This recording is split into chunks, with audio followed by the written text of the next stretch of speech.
just want to do it. Okay, recording. Good evening, my friends. Today is a very special day. We have a special guest for our live Q&A Tuesday. I'm Dr. Clelia Lima, nurse practitioner of and today is like, one of our best topics, because lots of people have been asking about, depression, anxiety. So today is how to beat COVID, depression, and anxiety. These simple tricks will surprise you. And this is going to be one of our best lives to date with Dr. Herdley Paolini. She's a licensed psychologist, teacher, and author. She earned her doctoral degree from Western Michigan University, and she has over 30 years of clinical experience, both with individuals and organizations. She's the founder of the Institute for Physician Integration, dedicated to treating medical staff and health systems. Dr. Paolini also is the president of RX HealthWise, leading a team of psychologists to serve the general population.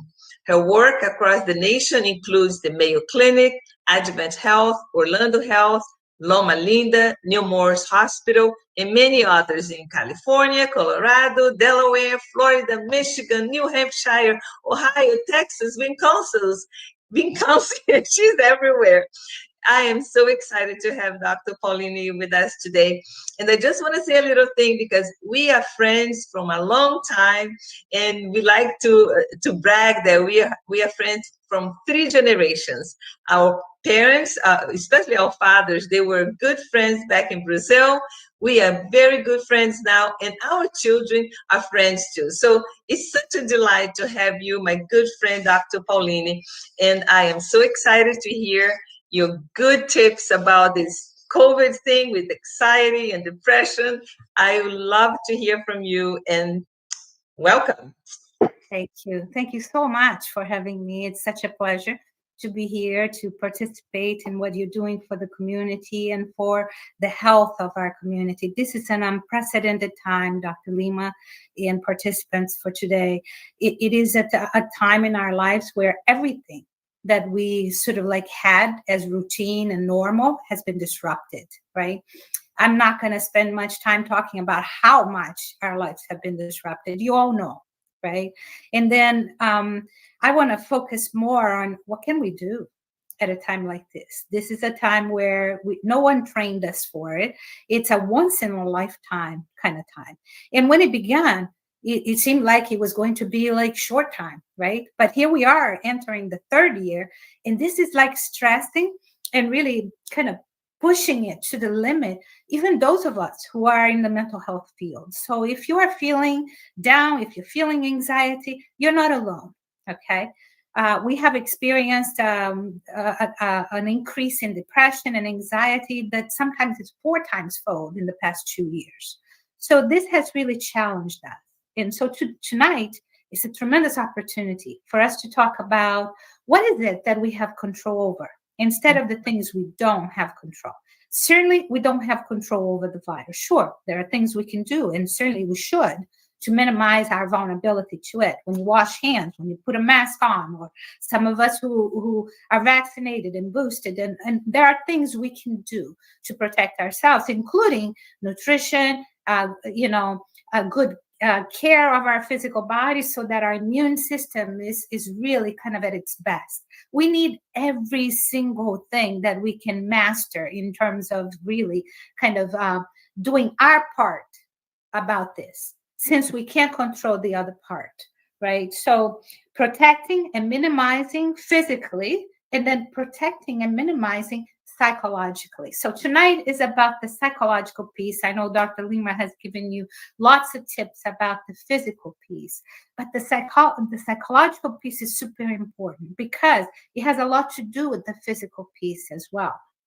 Our bodies operate in concert with each other. So if my mind is obsessed with this virus and I am so anxious about it, it affects my immune system. And vice versa. If I'm not taking care of my body physically and I'm eating junk and I'm not exercising, it affects me psychologically as well. Our moods are impacted by the things we put into our minds and into our bodies, right?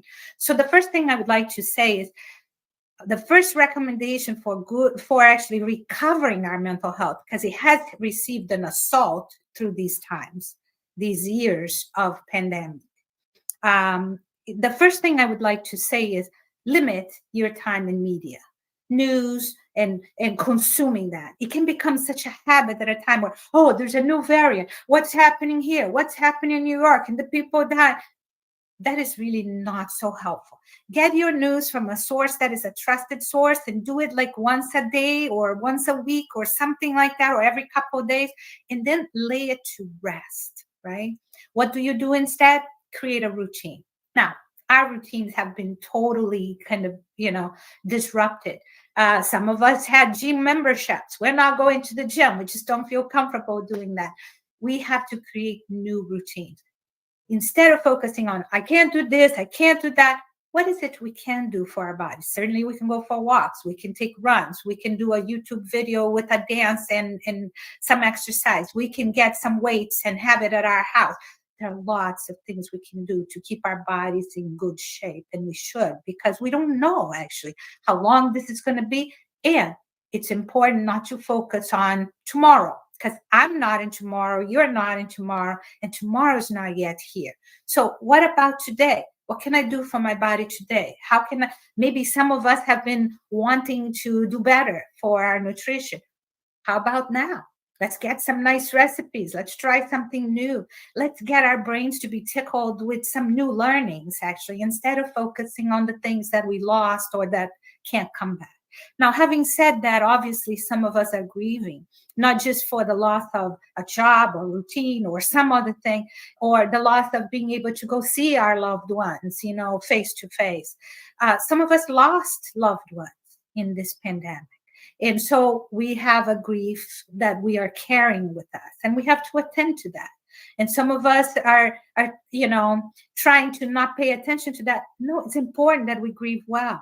Maybe we write a letter to the loved one we lost. Maybe we create a ritual and we plant something in our yard.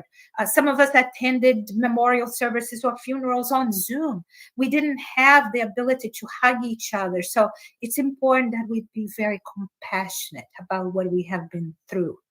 That's one of the practices I'd like to encourage you to actually begin to cultivate during a time like this. These are unprecedented times which require us to do a lot of self-love. If one day we had to go be in line to get a test or something and we couldn't make the meal that we were planning, nobody has ever died from eating a peanut butter sandwich. It has protein, it's okay, get some fruit. Today is fine. Creating a routine means also that we have to be flexible, right? We have to be flexible. We stay with the routine, and that's our intention. But if something happens and we have to pivot into doing something else, then we do that, and we are very compassionate about that. So this is a time to practice three things, okay? And there's a science behind each of them. The first is to cultivate acceptance. And you say, oh my goodness, that's what we have a hard time doing. How can we accept this? Well, how can we not? Because the truth is, whether you accept it or not, it's here.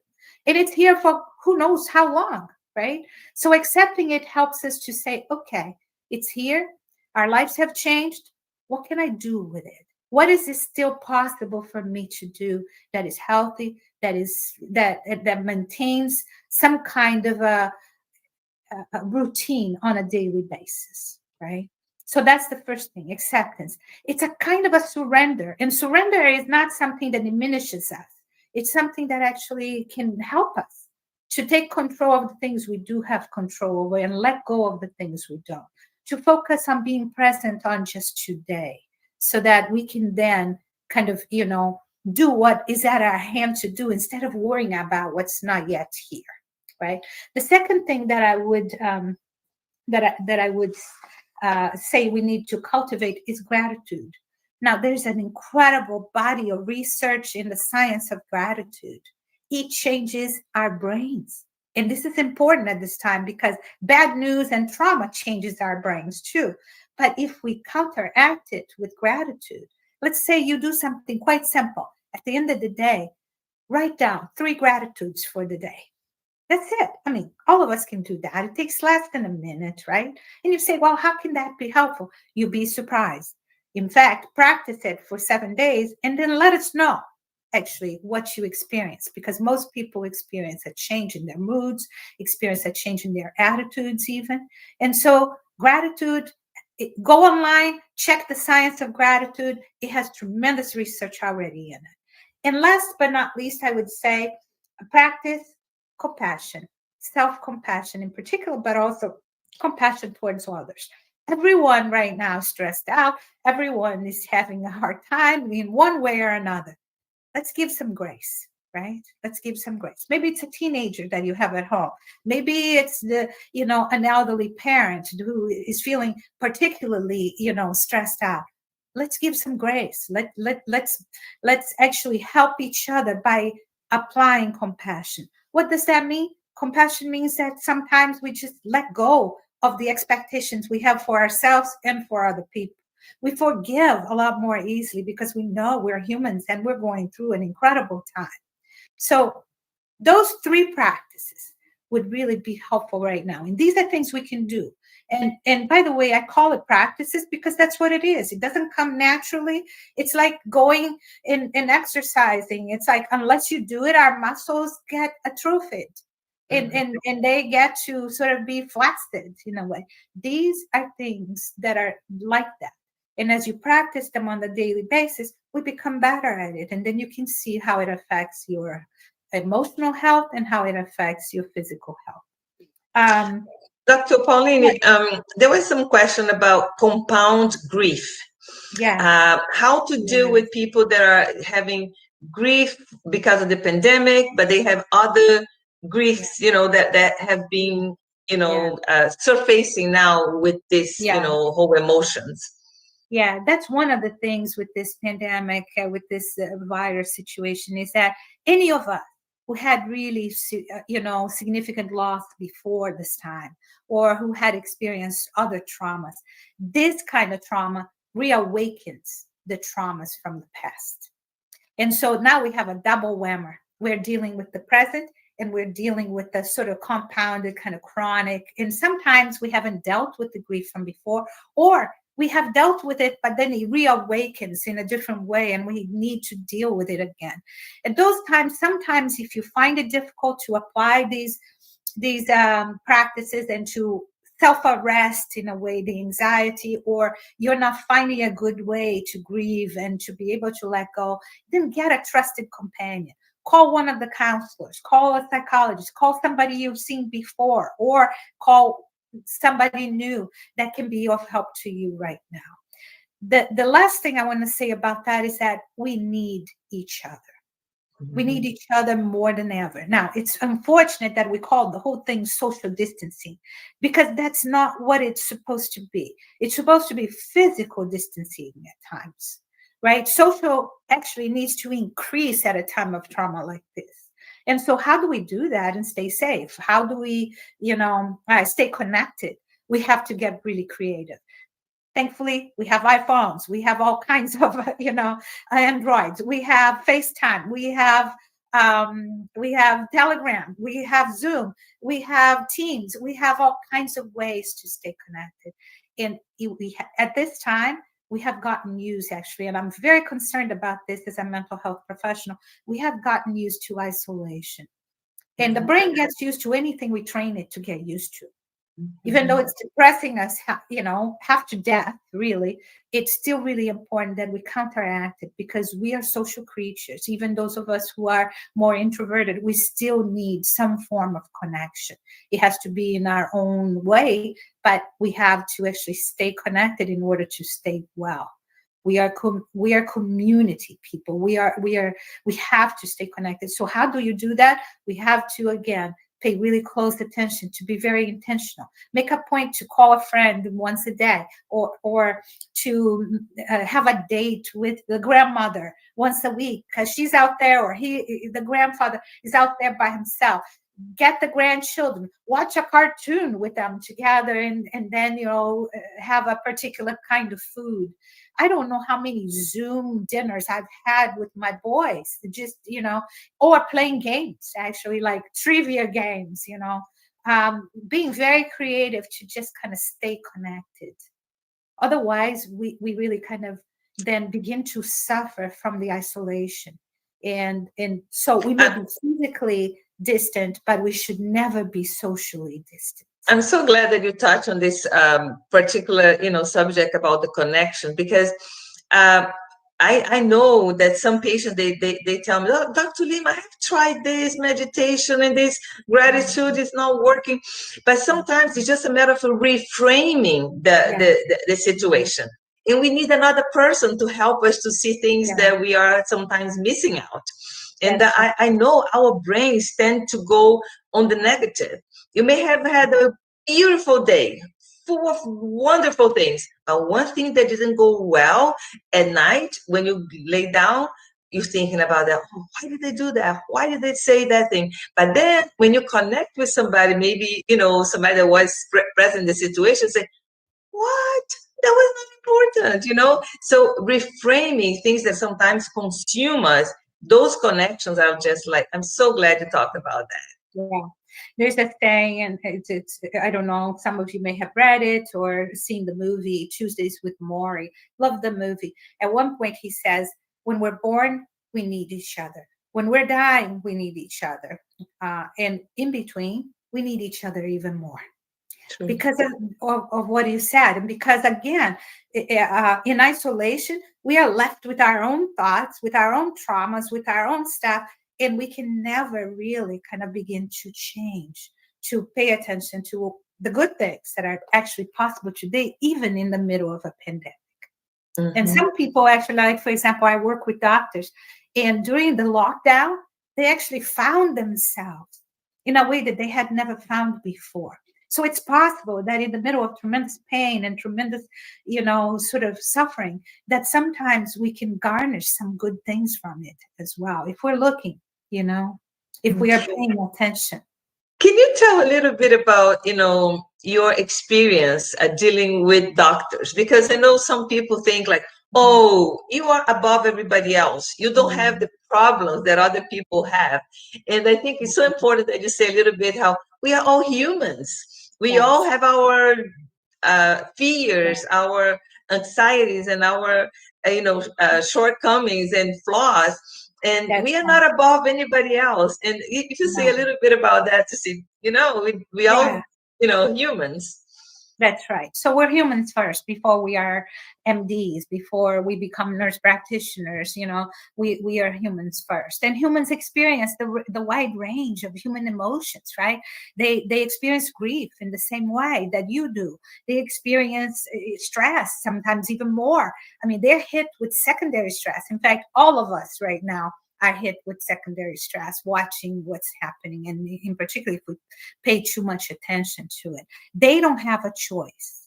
Doctors are in the front lines, and they are, absolutely. I mean, even those who are not emergency physicians or intensivists or who are in ICU unit, they are all suffering from this condition that, has to do with patients suffering as well. So I would say they're not immune to any of it, depression, anxiety, all of it. And I work with doctors only in terms of my private practice. Now, in RX Healthwise, we do the general population as well, and I supervise the staff that does that. But it's not different. It's just sometimes the trauma for them is even higher. So there are some differences. In particular, for example, the suicide rate for doctors is actually higher than the general population. So here again, they suffer from this, and they need the same types of practices on a daily basis that support their mental health. And I just want to say, I'm so grateful for the work you do with physicians, and I had the opportunity to participate in some of your special programs. Retreats, and it's just so beautiful what you do, and you are a pioneer, in this field, and just the awareness that we have to be well to take care of other people. So it's beautiful the work you do. Thank you. Thank you. Thank you so much. It's my privilege. It's been the privilege of my lifetime to do this work and to be really, I'm humbled by doctors and medical professionals who allow me to walk with them. It's a humbling experience, really, and I'm very honored to do that. Just like I'm honored to be here with you and to talk. Oh, it's so good. I'm so glad that you took the time from your busy schedule to talk a little bit with our, people. And I know you did well with the Portuguese, group. And it's just, so good that we're helping each other by giving the public some of, some pros about how to deal with the situation, especially if you have suicidal thoughts. That's an emergency. You don't talk to your neighbor if you have suicidal thoughts. You go straight to the hospital. You go straight, call 911. So you have to be aware that when you need help that are, emergency, you don't wait. You just go seek help.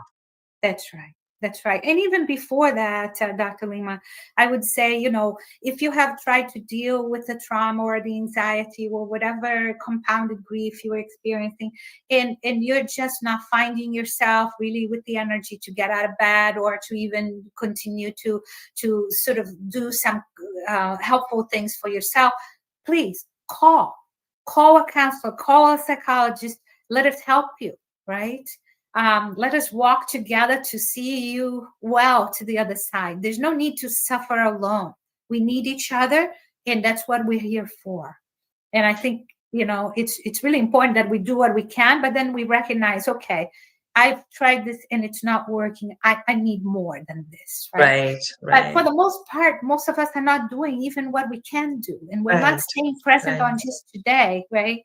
And we're not creating a routine that helps us, or focusing on the things we can control, or helping our thoughts to actually sort of examine, okay, I'm anxious about this, but what is the data? Is it something I should be anxious about right now? Today I'm well.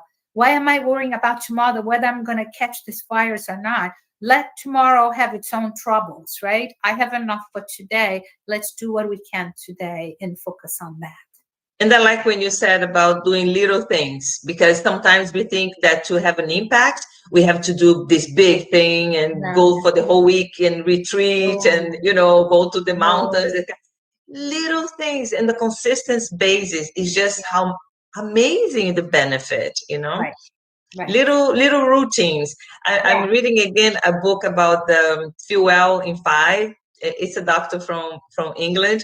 It's like 5 minutes. He calls the body, mind, and heart. And so, mind and heart, there is a difference, because everything you just said is just the connections, and be good to yourself, and little things, little tiny things. 5 minutes that you breathe and you talk to somebody. Just do things for yourself first, so you can be good to the people around you, right? That's right. And you know that all of that actually impacts our immune system. Exactly. And we can use a very sort of like robust immune system right now, because we can't control the virus, but we can control some of the host, and we don't need to be friendly to welcome this virus, right? So we want our bodies to actually be doing all that they can to actually not just perhaps not catch it, but if it does, to not impact us as much. So we want to give it all that we can. And mental health is a big component of our immune system. Definitely. Actually, when you're able to control your anxiety and all the stress, you can even control blood pressure, diabetes, heart disease. It's like those big things. It's just amazing how much, we are connected. Yeah. That's pretty amazing. Our bodies are wonderfully made. And a time like this has really kind of like made us sort of pause to realize that some of us were running a race that was sort of unsustainable, right? So the pandemic, even though it's a suffering and so much loss has happened, it has taught us that it's like, okay, what's important to reevaluate our values, right? And am I living the life that I would like to live, or that wants to live in me? Or am I living a life that is kind of not healthy? So this gives us a chance to kind of pause and say, okay, let's get ourselves into a better place. And regardless of what happens and how long it lasts, we are going to be doing our part to actually be less vulnerable Yeah. to the impact of this pandemic. Beautiful. Thank you so much. Your words are so much wisdom. I learned a lot today. Thank you You're so much for welcome. taking your precious time to talk to My our pleasure. followers. And My I pleasure. I am very happy that we got so much out of your wisdom today. So we're gonna stop here today. Next Tuesday we're gonna be again with our live Q&A. And if you have any symptoms for COVID and you need a consultation, if you are in Florida, we are here for you. And please subscribe to our channel, do your like, and share with your friends. So see you next Tuesday, and keep moving towards your best self. Be healthy and feel well. Bye.